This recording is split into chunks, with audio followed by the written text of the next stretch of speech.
Hi everyone, it's Julie from Sprouts and Stems here. It's time for my fall plant tour.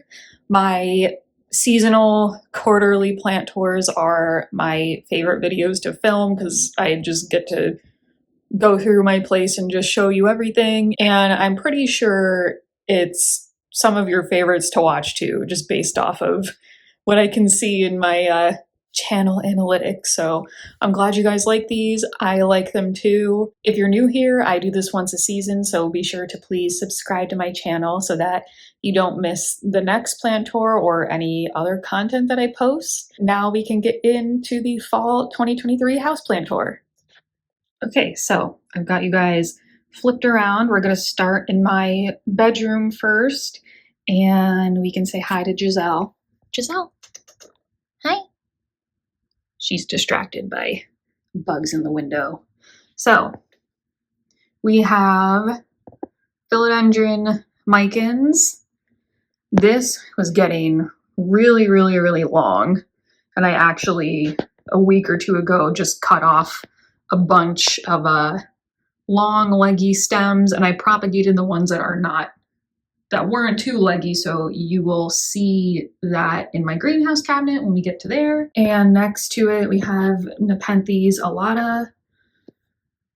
I'm not sure I'm going to keep this one here because I think it could use a little bit more light than what my bedroom gets, but so that's something I haven't mentioned yet. I actually just brought all my plants inside from my balcony because it's getting pretty chilly here. So this was just me like getting things off the ground away from her for now, but that might not be the permanent spot.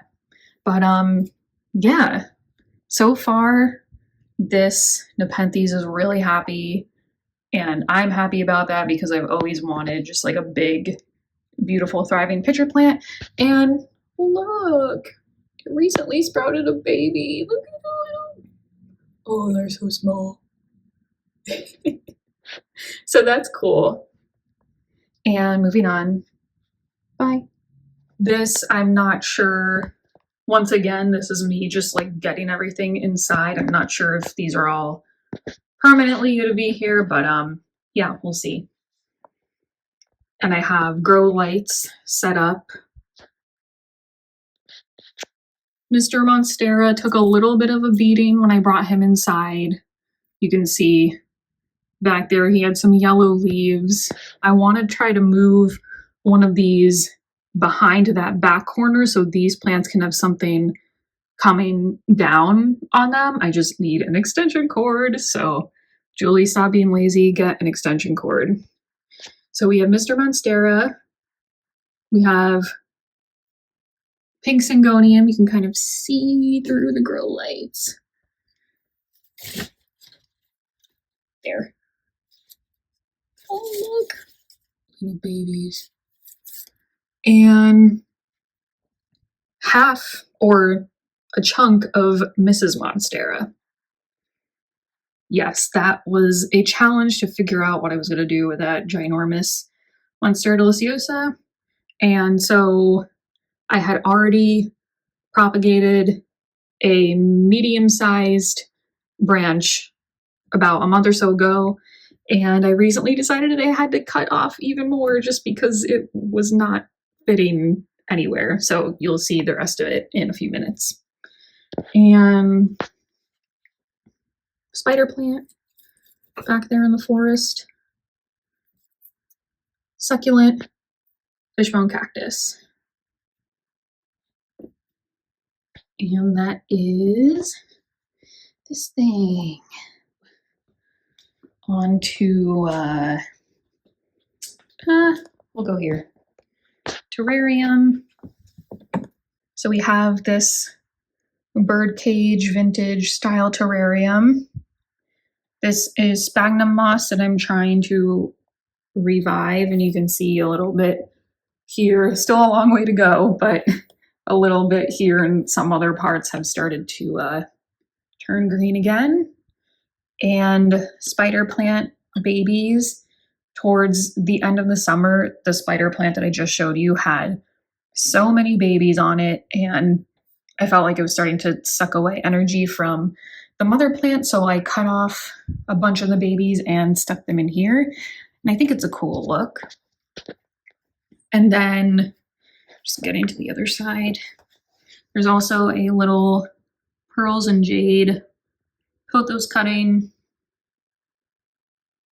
You can kind of see it. And the pearls and jade is growing out of the seashell, and I stuck some of the spider plants in the seashell just so they kind of looked like they were spilling out. And I really like how it looks. And then just one over here. This is a trivet for like to put pots on and stuff. I really just needed something to keep Giselle from like sticking her whole head in there. She still goes up and sniffs it and stuff, but this is definitely helping. It's not the prettiest, but I needed to do something. So if you remember, I had a bromeliad, a little bromeliad in there for the longest time. I got rid of it about a month or two ago. It was getting all dry, and it just wasn't very happy anymore. So I just plucked it out. And pearls and jade pothos. Now this whole thing can become full of pearls and jade pothos, which is what I want. And this is where I took that other cutting from.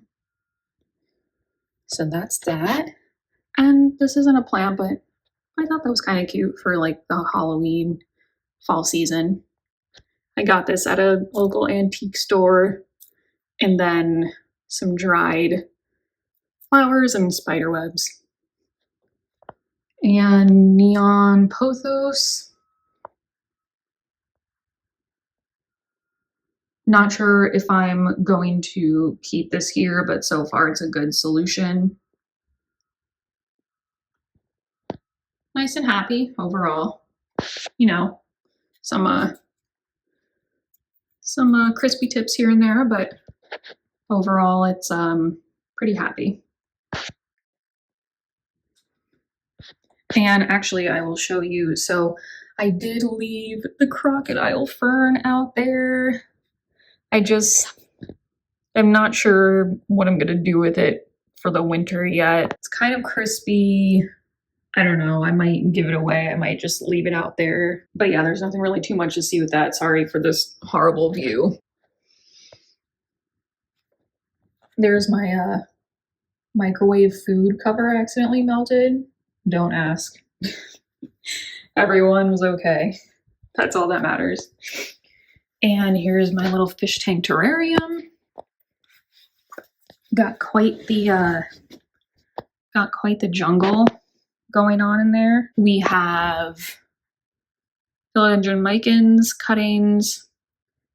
We have lemon lime philodendron and enjoy pothos with some leaves that have reverted quite a bit because it doesn't get a lot of bright light. And then this, I added this top when I got Giselle, when I adopted her, once again to prevent her from going in there.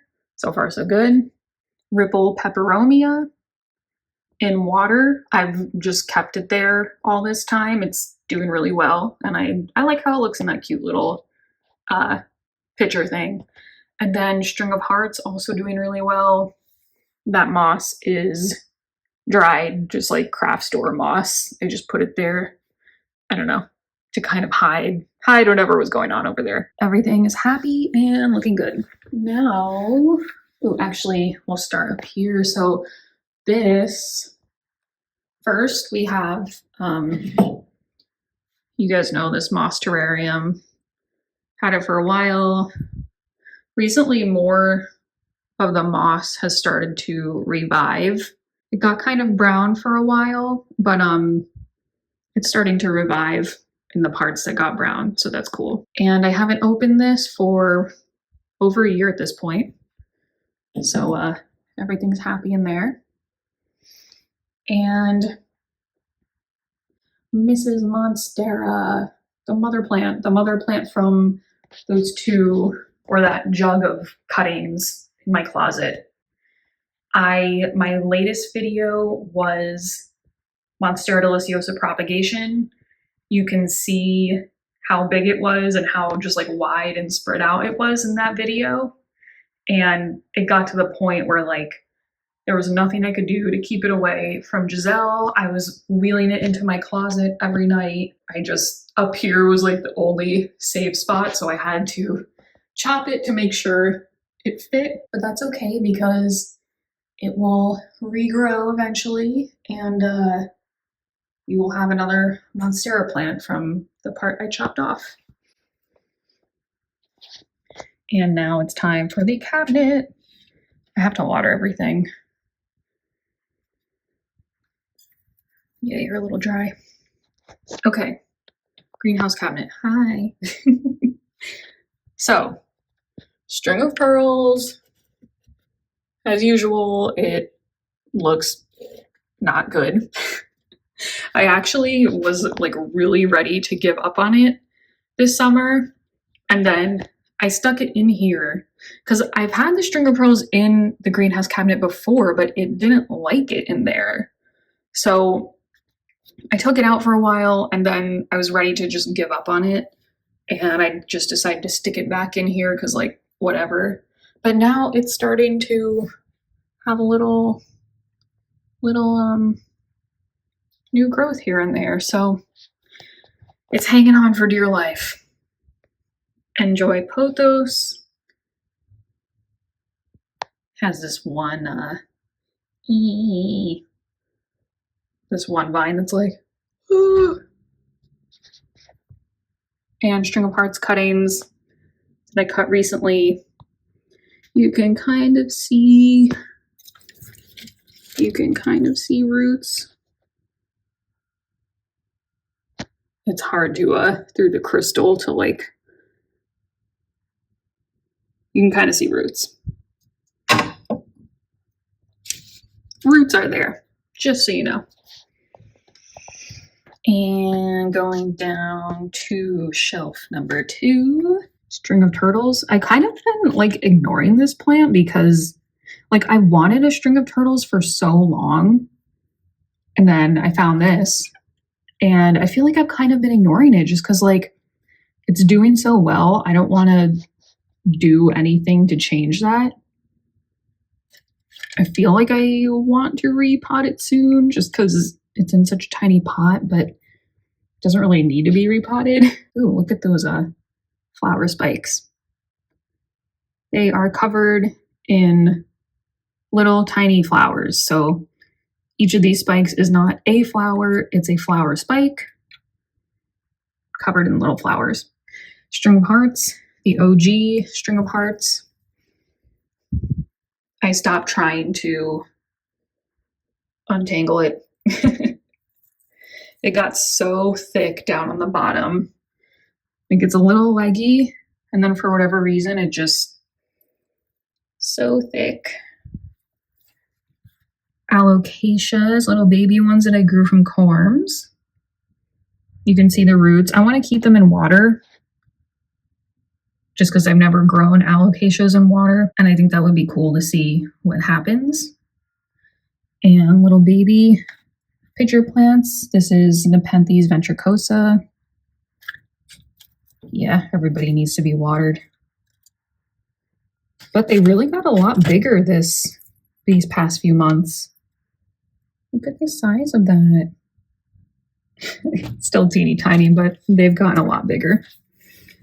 And they've actually started to open too. Like for the longest time, they were so small and just not opening, but now they're starting to actually, yay. And this aloe that my friend got me for my birthday, which was super nice, and it's so funky and spiky. It definitely adds some interesting vibes to this greenhouse cabinet. Super spiky. And last shelf, last few plants, but certainly not least, we have neon pothos cutting that is growing out of the bottom. And if you saw my Halloween plant DIY video, I turned it into a flying witch. So that's what this is. The Micans cuttings that I mentioned at the beginning of the video. Let's see, I don't think there will be roots yet. There's some, if you see roots, those are most likely aerial roots that were already on the plant. Long aerial roots. I'm not sure if it's been less than a week, so there's probably no roots yet. Pink syngonium cutting I took a long time ago. Just keeping it in here because why not? Roots. And my Dieffenbachia, which I got at the beginning of the summer, and I love, love, love. It's so pretty. I wish I could keep it out and like see it and admire it more, but it's another toxic plant that my kitty cat would love to nibble on. But it does really like it in the greenhouse cabinet and it's doing well. Look at this, look at like the dark outline it has. It's so pretty. Needs to be watered. And it's still dressed up as a mummy, which is what I did in the Halloween video. If you hear squeaking, guys, it's my shoe, okay? Don't judge me.